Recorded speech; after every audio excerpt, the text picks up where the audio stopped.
آج ہم محفل میں آئے ہے برائے عسکری۔ بسم اللہ الرحمن الرحیم۔ ناظرین کرام السلام علیکم ورحمۃ اللہ وبرکاتہ۔ میں ہوں آپ کا میزبان ساجد رضوی۔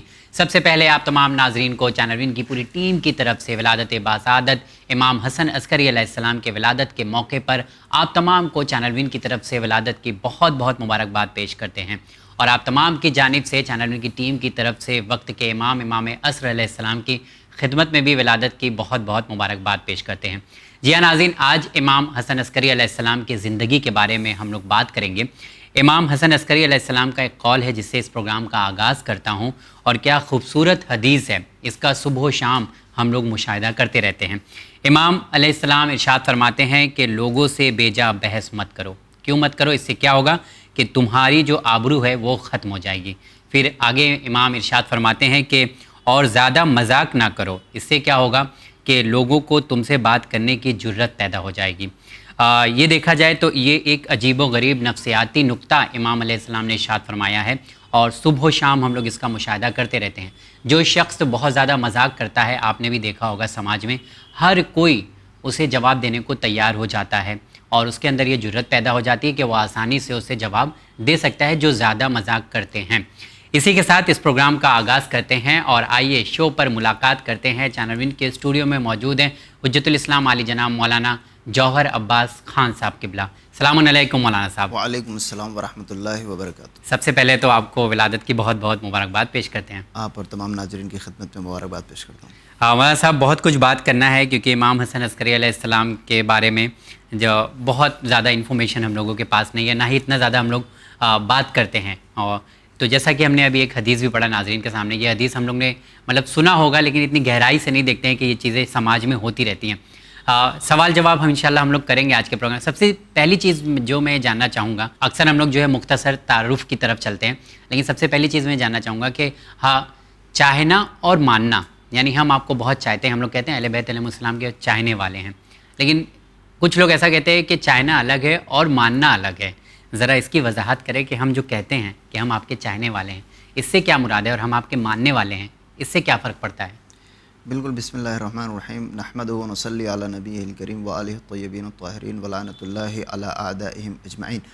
دیکھیں، یہ بالکل سامنے کی بات ہے، اس میں کسی خاص دلیل کی ضرورت نہیں ہے کہ کسی انسان سے محبت کا دعویٰ بغیر دلیل کے بے معنی ہے۔ بے معنی، بالکل۔ جب تک آپ اس دعوے کو ثابت نہ کر دیں، اور دعویٰ کرنا ہمیشہ آسان ہوا کرتا ہے، اور ائمہ طاہرین کی زندگی میں اگر ہم دیکھیں تو ایسا نہیں ہے کہ یہ چیز صرف آج ہمارے سامنے پیش آ گئی، ہر معصوم کی زندگی میں بے شمار ایسے لوگ تھے کہ جنہوں نے دعویٰ کیا لیکن دلیل کے موقع پہ فیل ہو گئے، اور ائمہ طاہرین نے کوئی تکلف نہیں، ان کے ساتھ کوئی تکلف سے کام نہیں لیا۔ اب غور فرمائیں، میں ایک چھوٹی سی مثال دے دوں، اور معصومین کی زندگی میں صرف امام حسین علیہ السلام نے ایک جملہ کہا ہے کہ جیسے اصحاب میرے پاس ہیں، کسی کے پاس نہیں تھے۔ اس کے علاوہ، وہ بھی صرف کربلا کی حد تک، اس کے علاوہ کسی بھی امام معصوم یا خود پیغمبر اسلام صلی اللہ علیہ وسلم کی زندگی آپ اٹھا کر دیکھ لیں، کوئی بھی حکم ایسا نہیں ہے کہ جس کو سب نے مانا ہو۔ مانا ایسا نہیں کہ سب نے انکار کر دیا، مانا، لیکن سب نے نہیں مانا۔ جی، کربلا میں صرف امام حسین علیہ السلام نے جو اپنا قربانی کا جو جذبہ ظاہر کیا، اس کے بعد امام حسین علیہ السلام کے ساتھیوں نے آپ کا ساتھ دیا، تو اس کی اسپیشلٹی ہی یہی ہے۔ اس کی خاصیت یہ نہیں ہے کہ کربلا میں امام حسین علیہ السلام کے اصحاب نے آپ کی بات مانی، نہیں، سب کے سب نے مانی۔ جی، یہ چیز امپاسبل ہوتی ہے۔ تو آج کے زمانے میں امام حسین علیہ السلام کے اس واقعے کربلا کو اگر چھوڑ دیا جائے تو بقیہ تمام ائمہ طاہرین کی زندگی میں وہ افراد تھے کہ جنہوں نے دعویٰ کیا لیکن عمل نہیں کیا۔ تو ان کے ساتھ کیا کیا معصومین علیہ السلام نے؟ کوئی تکلف نہیں برتا۔ مطلب میں عرض کر رہا تھا کہ ایک مثال عرض کروں، پانچویں امام کے ساتھ آپ کا ایک دوست تھا، سوچ رہے ہیں، دوست یعنی جو کچھ زیادہ ہی قربت ہوتی ہے تو انسان اس کے ساتھ اٹھتا بیٹھتا ہے تو لوگ اس کو دوست سمجھنے لگتے ہیں۔ امام علیہ السلام اس کے ساتھ بازار گئے تھے، اور ان کے ساتھ ایک غلام بھی تھا اس دوست کا، وہ تاجر تھا، اور اس نے اپنے غلام کو کوئی سامان لانے کے لیے بھیج دیا۔ ذرا غور فرمائیے گا اس پہ۔ اور غلام کو آنے میں دیر ہو گئی، امام علیہ السلام اسی بازار میں، مارکیٹ میں ہیں، اور وہ انسان جس کو لوگ امام کا دوست سمجھتے تھے، ظاہر ہے کہ مارکیٹ انسان کسی قریبی انسان کے ساتھ ہی جاتا ہے۔ امام علیہ السلام بھی کھڑے ہیں اور وہ انسان بھی کھڑا ہے، اور غلام کو آنے میں ذرا سی دیر ہو گئی۔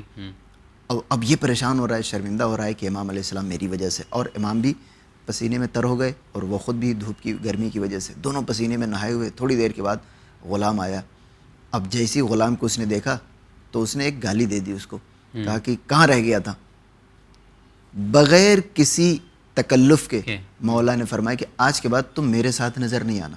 اچھا. اب اس کا جواب, اس نے کہا مولا مجھے کیا مسئلہ ہے, میں تو روز پسینے میں نہاتا رہتا ہوں, یہ جو مجھے غصہ آیا ہے آپ کی محبت میں کہ آپ کو اس غلام کی وجہ سے پسینے میں تر ہونا پڑا.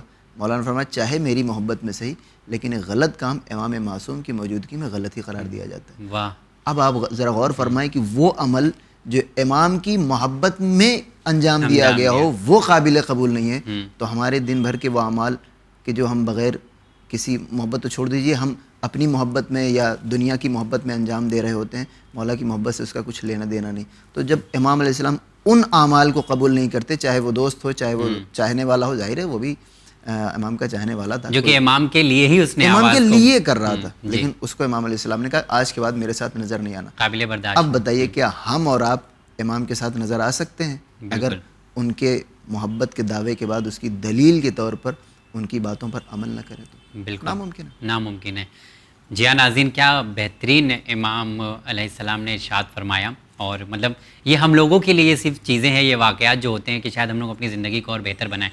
ظاہر سی بات ہے آج امام حسن عسکری علیہ السلام کی ولادت کا دن ہے, تو میں چاہتا ہوں کہ اس موقع پر کم سے کم کچھ منٹ کے اندر ہی آپ ہم لوگوں کو بتائیں کہ امام کی ولادت کس طرح سے ہوئی, یا ان کا مختصر تعارف میں چاہتا ہوں کہ تھوڑا سا آپ بیان فرمائیں. جی, امام علیہ السلام 232 ہجری میں آپ سرزمین مدینہ میں پیدا ہوتے ہیں جی, اور وہ زمانہ تھا کہ جب 10ویں امام کو بغداد بلایا گیا تاکہ انڈر کنٹرول یا سرویلنس کے انڈر رکھا جا سکے امام علیہ السلام کو. اور عباسی خلفاء دھیرے دھیرے, یہ بات آپ کے ذہن میں رہے کہ اگر کسی سے خطرہ ہوتا تھا, وہ جو جینوئن خطرہ ہوتا ہے وہ صرف اہل بیت سے, کیونکہ ان کو پتہ تھا کہ اتنی بڑی حکومت ہماری ہے تو کوئی جنگی تدبیر کے ذریعے تو ہمیں نہیں ہرا سکتا ہے. بالکل ملٹری کو اگر ہو جائے تو اس کا ان کو کوئی خطرہ نہیں تھا, لیکن ان کو پتا تھا کہ اگر کوئی نظریاتی طور پر یا ٹیکٹیکل مخالفت ہماری کہیں سے ہو سکتی ہے تو اہل بیت سے ہی ہونے والی. لہٰذا وہ ہمیشہ آپ کسی بھی امام کی زندگی کو دیکھ لیں, وہ ہمیشہ نظر رکھنا چاہتے تھے. 7ویں امام علیہ السلام کی تقریباً آدھی سے زیادہ زندگی زیر نظارت گزر گئی, تو 10ویں امام سامرہ جاتے ہیں. اس سے پہلے آپ 232 میں آپ اس دنیا میں تشریف لا چکے کہاں پہ؟ مدینے میں. مدینے میں, اور اس کے بعد 10ویں امام جاتے ہیں تو ظاہر ہے کہ آپ بھی تشریف لے جاتے ہیں. بہت ساری تاریخ ولادت میں بہت سارے افراد نے دوسرے سال یعنی 232 کے علاوہ بھی ذکر کیا ہے, لیکن ان ساری روایتوں میں سب سے زیادہ قابل قبول ہے کہ 232 یعنی تقریباً 28 برس کی آپ کی عمر مبارک تھی. اور اس کے بعد جب آپ سمرہ چلے جائیں تو یہ لقب جو آپ ذکی عسکری جو کہا جاتا ہے, تو عسکری لقب اسی وجہ سے کیونکہ 10ویں امام کو جس جگہ پر رکھا گیا تھا وہ ایک طرح کا آرمی کیمپ تھا, جس بیس پہ رکھا گیا تھا اس کو عربی میں کہتے ہیں عسکر یا معسکر. تو اس کیمپ میں بڑے ہونے کی وجہ سے آپ کو عسکری کا لقب دیا جاتا ہے. اور اس کے بعد پھر 9ویں امام اور 11ویں امام کے چھاونی جیسے ملٹری چھاونی, اس کے بعد پھر جب وہ وہاں پر 9ویں امام 10ویں امام کی قبر مبارک بن گئی تو اس پورے کمپاؤنڈ کو عسکریین کہا جاتا ہے, جو کچھ دنوں پہلے داعش نے اس کو ڈیمیج کیا تھا, بعد میں وہ ریسٹور ہو گئے. تو اس پورے پریمائسس کو عسکریین کہتے ہیں, اور اسی بنیاد پر کیونکہ امام حسن عسکری علیہ السلام کو پہلے عسکری کا لقب دیا جا چکا تھا. اگر آگے بڑھیں تو امام علیہ السلام کی زندگی کوئی بہت زیادہ ایونٹ فل نہیں ہے کہ جس کو آپ کہہ سکیں کہ اس سال یہ ہوا, اس سال یہ ہوا, اس سال یہ ہوا, کیونکہ بنی عباس کے خلفاء بار بار امام علیہ السلام کو زیر نظر رکھے ہوئے تھے. ایک بات آپ بلکہ ہم تمام کے لیے غور کرنے کے قابل ہے کہ ائمہ طاہرین کی زندگی میں اس سے زیادہ سخت مرحلہ کسی کے پاس نہیں آیا تھا, کیونکہ 11ویں امام کے پاس 2 مسئلے. ایک تو سب کو پتہ ہے کہ یہ 11ویں امام ہے, اب اس کے بعد نبی کا 12واں جانشین ہی ہونے والا ہے, جس کا لوگ انتظار کر رہے تھے. تو جیسے دوست انتظار کر رہے تھے ساتھ ساتھ دشمن بھی انتظار کر رہا تھا. بالکل. سب سے بڑا مسئلہ یہ تھا کہ دشمن کو یہ بتانا ہے کہ ہمارے یہاں ولادت نہیں ہوئی, تو اس چیز کو جب آپ پروموٹ کر رہے ہوں گے یا کسی کو سمجھا رہے ہوں گے اپنے اعمال سے یا اپنی کسی حکمت عملی کے ذریعے, تو اسی کے ساتھ ساتھ پیرالل میں آپ کسی کو یہ کیسے سمجھا سکتے ہیں کہ وہ بیٹا متولد ہو چکا ہے. بالکل, دونوں چیزیں ایک ساتھ سنبھالنا بہت مشکل تھا. ورنہ 8ویں امام بلکہ 6ٹھے امام 7ویں امام 8ویں امام 9ویں امام حتیٰ کہ 10ویں امام تک مختلف فرقے تھے شیعوں کے, واقفیہ, افتحیہ اور نہ جانے کیا کیا, وہ بڑھ چکے تھے سب لوگ، سیکشنز جو انہی فرقوں کے تھے جو ہر طرح سے ائمہ طاہرین کے اوپر ہر طرح کا الزام لگاتے تھے، لیکن اتنا مشکل نہیں تھا مرحلہ. جی اب یہ جو مرحلہ مشکل آیا کہ 11ویں امام کو اپنے بیٹے کی ولادت بھی چھپانا ہے جی اور اپنے چاہنے والوں کو یہ بھی بتانا ہے کہ تمہارا واقعی امام اس دنیا میں آ چکا ہے. جانشین. آپ دیکھیں کہ کتنی مجبوری کا عالم میں مولا نے یہ کام کیا ہوگا. آپ نے اپنے جتنی بھی بلانگنگز تھی یا جو بھی پیسے تھے یا چیزیں تھیں وہ سب آپ نے اپنی زندگی میں اپنی والدہ کے نام پر وصیت کر دی تھی. اچھا. تاکہ بادشاہ کو یہ میسج دیا جا سکے کہ ہمارے یہاں کوئی ہمارے بعد کوئی ہمارا جانشین نہیں ہوا ہے. اوکے. اچھا مولانا صاحب، میں یہاں پر ایک چیز اور ایڈ کرنا چاہوں گا کہ جیسا ہم لوگوں نے سنا ہے کہ امام حسن عسکری علیہ السلام ارشاد فرماتے ہیں کہ میں اپنے خاندان والوں کے ذریعے، اپنے چاہنے والوں کے ذریعے سب سے زیادہ پریشان کیا گیا ہوں. یہ کسی امام نے مطلب نہیں کہا اور نہ ہی ہم لوگوں نے سنا ہے، صرف امام حسن عسکری علیہ السلام نے ہی ایسا بیان دیا ہے. جی اس کی وجہ یہ ہے کہ حتیٰ کہ چھٹے امام کے زمانے سے ہی مختلف قسم کے شیعوں کے فرقے تو پیدا ہو گئے تھے، یعنی چاہنے والوں کے ذریعے اذیتیں دی جا رہی تھیں معصومین علیہ السلام کو، لیکن ساری مشکلات ایک ساتھ نہیں تھیں. 9ویں امام کے بعد سے جو وکالت اور وکیلوں کا جو سلسلہ شروع ہو گیا تھا دور دراز علاقوں تک، ظاہر ہے کہ مثلا ایرانی علاقے جس میں شیعہ پیدا ہو گئے تھے تو اور حکومت تو 1 روپیہ دینے والی ہے نہیں، تو ان کا انتظام کیسے کیا جائے. لہٰذا مولا نے اپنے چاہنے والوں کے ذریعے ایک وکالت کا انتظام کیا، مثلا اپنا نائب بنا دیتے ہیں. حتیٰ کہ قم میں آپ دیکھیں تو حرم معصومہ سلام اللہ علیہ اکبر مسجد امام حسن عسکری علیہ السلام جو براہ راست آپ کے حکم سے بنوائی گئی تھی، یعنی اتنا انفلوئنس امام کا وہاں سے ہوتا تھا. تو ایک تو اپنے شیعوں کے لیے ان کے انتظامات مثلا اور خود اہل بیت میں مثلا ان کے کھانے پینے یا کوئی مسئلہ کوئی آفت مصیبت کچھ بھی ہو جائے تو اس کا انتظام کرنے کے لیے آپ نے وکیلوں کا جو نظام تھا وہ بالکل اپنے عروج پہ پہنچ گیا تھا. نائب کا سسٹم امام کے زمانے میں ہی شروع ہو گیا تھا. نہیں، آپ سے پہلے شروع ہو گیا تھا، آپ نے اس کو بالکل عروج پہ پہنچا دیا تھا. ہم لوگ یہ سنتے ہیں نا امام زمانہ علیہ السلام کے 4 نائب تھے موجود. جی تو وہ پہلے نائب خود 11ویں امام کے ہی نائب تھے. اچھا، 11ویں امام نے ہی معین کیا ہے. آپ ہی نے معین کیا تھا اور اس کے بعد انہی کے ذمے آ گیا. تو میں عرض کر رہا تھا کہ امام علیہ السلام کے سر پہ اتنی زیادہ ذمہ داریاں تھیں اور اس کے بعد ایک نئی چیز کیا ہو گئی کہ آج کا زمانہ تو تھا نہیں کہ اگر نائب کہ ظاہر ہے غیر معصوم ہے، نائب کوئی مسئلہ کھڑا کر دے تو اس کو فوراً ایک فون کر دیں معزول ہو جائے. اس زمانے میں بعض اوقات نیابت کے لیے جھگڑے ہو جاتے تھے. ایک فارس بن حاتم کو امام نے معزول کیا، لوگوں نے غصے میں جا کے اس کو قتل کر دیا. تو اس طرح کے مسائل ہو گئے تھے. حتیٰ کہ ایک صاحب زنج نام کے اہل بیت سے وہ اپنے آپ کو دعویٰ کرتے تھے، لیکن امام علیہ السلام نے ان کو اہل بیت سے خارج کر دیا کہ وہاں تم دور دراز علاقوں میں شورش برپا کرتے ہو، میوٹینی کرتے ہو، اور یہاں ہم زیر نظارت ہیں، یعنی انڈر سرویلنس تھے نا مولا، تو ہمیں یہاں مسائل پیدا ہو جاتے ہیں. تو وہ جو لوگ حکومت کے خلاف لڑ جاتے تھے یا نیابت کے لیے آپس میں ایک دوسرے سے جھگڑا ہو جاتا تھا یا پیسے کے لین دین کے معاملے میں جھگڑا ہو جاتا تھا، یہ تو باہر کے مسائل. اب اس کے بعد اس سامرہ کے علاقے میں مولا کے گھر والے مثلا ایک بھائی نے آپ کے امامت کا دعویٰ کر دیا، امام کے بھائی نے، جعفر ابن علی نے، جس کو آپ جعفر کذاب کے نام سے یاد کرتے ہیں. اچھا، امام حسن عسکری علیہ السلام کے بھائی نے ہی امامت کا دعویٰ کر دیا. سگے بھائی تھے امام زمانہ سے جن کا کلیش ہوا تھا اسی بنیاد پر. ہاں، تو یہ تو بہت بڑا مسئلہ ہو جاتا ہے کہ اگر کوئی حکومت بالکل ایک باہر اتنے سارے مسائل وہ بالکل سیریس قسم کے، خود گھر کے اندر یہ مسائل، اور سب سے بڑھ کر کہ وہ بیٹا، ظاہر سی بات ہے 12 جانشین پیغمبر کے ہوں گے، یہ حدیث سب کو پتہ تھی. جی. اب اگر 11ویں امام اس دنیا میں ہیں تو اب یہ بات تو سب کو پتہ ہے کہ ٹیکنیکلی اب آنے والا بیٹا 12واں امام. اب مولا کے سامنے سب سے بڑا مسئلہ کیا ہے؟ ایک تو مخالفت، یعنی امامت کے سلسلے کو ختم کرنے کے لیے لوگ مدعی ہیں. دوسری طرف بادشاہ دوسرے طریقے سے اس امامت کے سلسلے کو ختم کرنے کے لیے درپے ہے. اب مولا کو 2 کام ایک ساتھ کرنا ہے جو کمپلیٹلی ایک دوسرے کے اپوزٹ ہیں. بالکل. حکومت کو یہ بتانا ہے کہ میرا بیٹا نہیں اس دنیا میں نہیں آیا، لوگوں کو یہ بتانا ہے کہ تمہارا امام اس دنیا میں ہے. جی. آپ سمجھ رہے ہیں یہ کتنی مشکل چیز ہے. یعنی ایک طرف بادشاہ کو یہ دکھانا ہے کہ ہمارے گھر میں کوئی اولاد نہیں ہے تاکہ تم قتل نہ کر دو 12واں امام اور جانشین. اچھا، کہ اتنا پہرا لگایا گیا تھا یعنی مطلب پتہ لگانے کے لیے؟ بالکل ہر طرح کا پہرا تھا. حتیٰ یہ کہ امام علیہ السلام سڑک پر ملاقات کیا کرتے تھے لوگوں سے، اس حد تک پہرا تھا. اور آپ کے گھر کے اندر تک ان لوگوں کی اتنی نظر تھی. ظاہر ہے اگر گھر کے اندر نظر نہ ہوتی تو مولا کو اپنے بیٹے کی ولادت چھپانے کی کوئی ضرورت نہیں تھی. اور تو امامت کے مسئلے میں جھگڑا، بیٹے کی ولادت بتانا بھی ہے اور چھپانا بھی ہے ایک ساتھ، اور باہر کے کچھ علاقے جہاں پر آپ کا اثر تو تھا لیکن وہاں پر آپ پہنچ نہیں سکتے تھے، لہٰذا وہ لوگ آپس میں مار پیٹ کبھی کر لیا کرتے تھے یا کبھی حکومت کے خلاف، اور وہ ساری ذمہ داریاں آپ کے اوپر آ جایا کرتی تھی. تو آپ ایک انسان کو سمجھاتے تھے 3 افراد دوسری طرف سے سر اٹھا لیتے تھے. تب مولا نے فرمایا کہ اتنی اذیتیں میرے آباء و اجداد میں کسی نے نہیں برداشت کی. اذیتوں سے مراد یہ کہ مختلف قسم کی ذمہ داریاں اور ان کو سنبھالنا بھی, اور ساتھ ساتھ 2 اپوزٹ قسم کی ذمہ داریاں ایک ساتھ آ جانا. مطلب یہ کہا جا سکتا ہے کہ مطلب اتنی تکلیف باہر والوں سے نہیں ہوتی, جب دھوکہ اپنے والے دیتے ہیں, وہ بولتے ہیں نا کہ غیروں میں کہاں دم تھا. جی جی, تو مجھے اپنے والوں نے زیادہ پریشان کیا. یہ چیز امام نے محسوس کی, اور حتیٰ کہ مجبوری آپ مولا کی دیکھیں کہ آپ نے اپنی زندگی میں اپنی جتنی بھی پراپرٹی تھی, جو بھی پیسے تھے یا کوئی اور چیز تھی, آپ نے سب کچھ اپنی زندگی میں ہی وصیت کر دی تھی اپنے ماں کے نام پہ. اچھا. تاکہ بادشاہ کو یہ بتایا جا سکے کہ میرے بعد میرا کوئی وارث نہیں ہے. یہ کہ انٹرسٹنگ چیز ہم لوگ نے سنا ہے آج, مطلب اس پہ اتنا غور نہیں کیا گیا کہ آپ نے بتایا کہ امام کے بھائی جو تھے انہوں نے بھی امامت کا دعویٰ کر دیا تھا. یہ تو بالکل وہ دور یاد دلاتا ہے کہ جب امام سجاد علیہ السلام آئے اور جناب محمد حنفیہ بھی موجود تھے, اور اس وقت لوگ انہیں امام فالو کریں.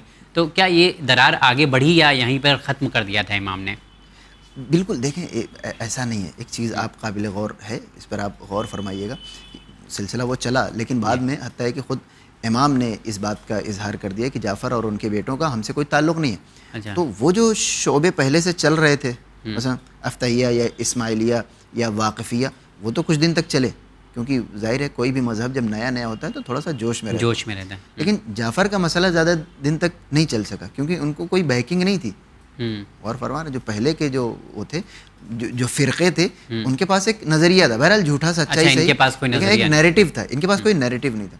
ہاں, ایک سوال جو کبھی کبھی ذہنوں میں آتا ہے کہ مثلا 7ویں امام یا 8ویں امام یا 9ویں امام درست تھے, ان کے مقابلے میں جو فرقے اٹھے تھے وہ گمراہ تھے یا وہ درست نہیں تھے. تو ہمیں یہ سمجھ میں آیا تو کیا اس زمانے کے لوگوں کو نہیں سمجھ میں آ رہا تھا؟ بالکل, ان کو بھی تو نظر آ رہا ہوگا. اس کی وجہ یہ ہے کہ بالکل اگر آپ اس کو ٹریس بیک کریں کہ پیغمبر اسلام نے قرآن و اہل بیت دونوں کو چھوڑا تھا, لیکن زیادہ تر لوگوں کو آج کے زمانے میں بھی قرآن سے تمسک کرنا زیادہ آسان لگتا ہے, اہل بیت تھوڑا سا مشکل لگتے ہیں. کیوں؟ کیونکہ قرآن روک ٹوک نہیں کرتا. بالکل, اہل بیت روک ٹوک کرتے. اور میں نے ابھی عرض کیا تھا کہ امام معصوم کبھی بھی دین, اسلام اور شریعت کے معاملے میں کوئی تکلف نہیں کرتے.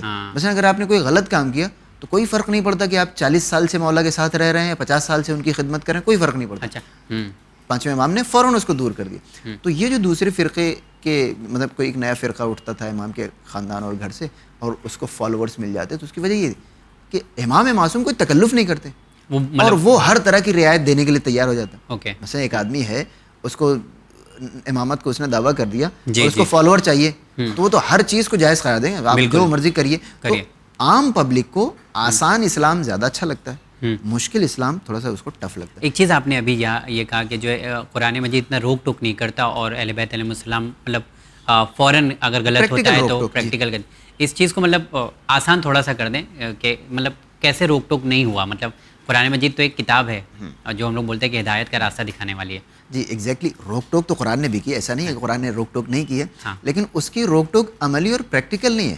یعنی اگر آپ قرآن کے کسی حکم پر عمل نہ کریں تو ایسا نہیں ہے کہ قرآن آپ کو اپنی وزن سے اٹھا دے گا. تو اس میں مسئلہ نہیں ہے, مطلب وہ خود آگے نہیں کہہ رہا ہے, ہاں پکڑ کے نہیں کہے گا, پکڑ کے کچھ نہیں کہے. لیکن اہل بیت علیہ السلام کی زندگی میں کہ انسان شرمندہ ہو جاتا ہے کہ مثلا اگر آپ نے کچھ غلط کام کیا اور اہل بیت نے آپ کو اپنی وزن سے ہٹا دیا, نہیں بھائی ہم اس کو برداشت نہیں کر سکتے.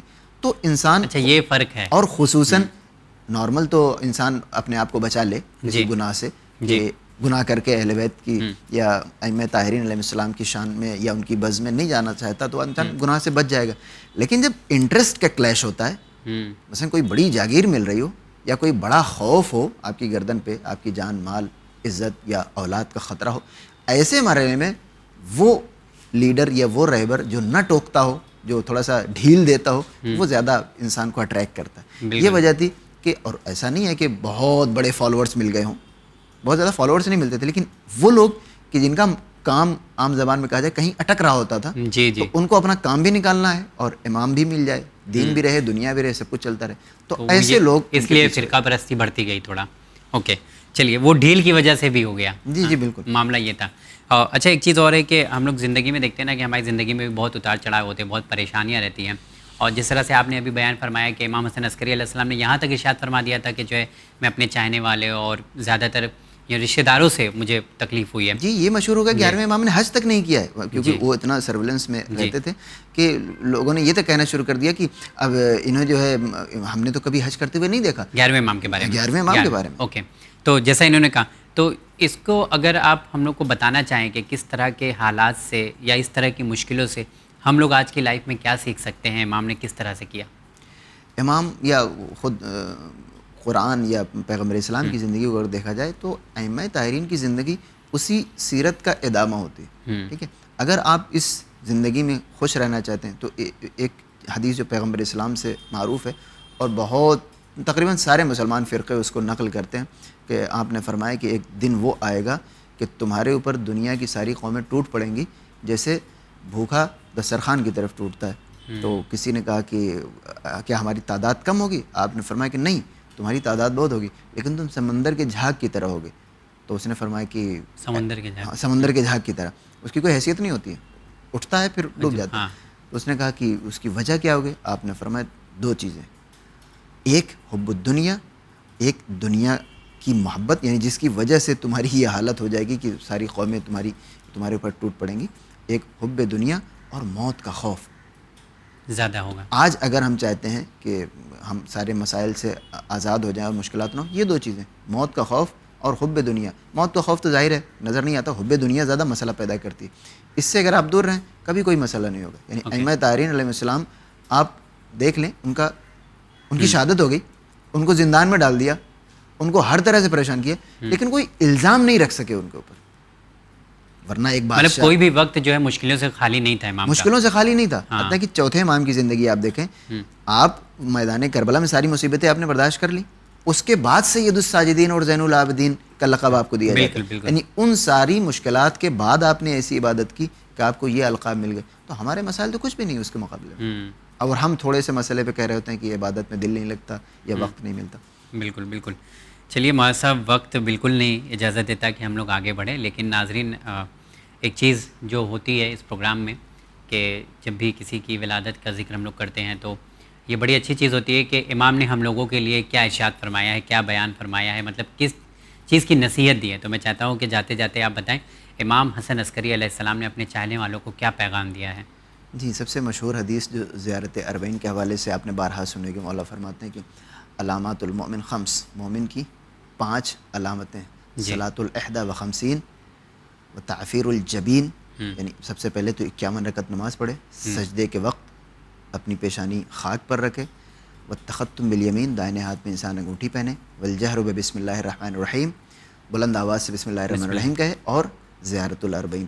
ایک اور حدیث جو بہت قابل غور ہے, مولا فرماتے ہیں کہ لیست العبادۃ کثرۃ الصیام والصلاۃ, عبادت نماز اور روزے کی تعداد بڑھا دینے کا نام نہیں ہے. آپ فرماتے ہیں وانما العبادۃ کثرۃ التفکر فی امر اللہ, اللہ کے بارے میں زیادہ غور و فکر کرنا, اس کو عبادت کہتے ہیں, اور اس سے آپ کی عبادت زیادہ ہوتی ہے. لہٰذا ہمیں اگر آج کے زمانے میں بھی اللہ کی اور اس کی نشانیوں کے بارے میں اور خداوند عالم کی نعمتوں کے بارے میں جتنا ہم غور و فکر کریں وہ ہماری عبادت کے درجات کو بلند کر دیتا ہے, بلند کرے گا.